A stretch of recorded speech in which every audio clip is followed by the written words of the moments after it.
देवा अवन्तु नो यतो विष्णुर्विचक्रमे पृथिव्याः सप्तधामभिः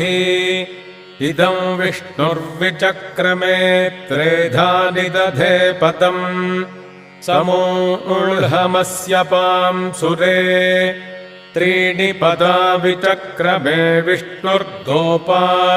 अदाभ्यः अतो धर्माणि धारयन् विष्णोः कर्माणि पश्यत यतो व्रतानि पस्पशे इन्द्रस्य युज्यः सखा तद्विष्णोः परमं पदं सदा पश्यन्ति सूरजाः दिवि इव चक्षुरा ततम् तद्विप्रासो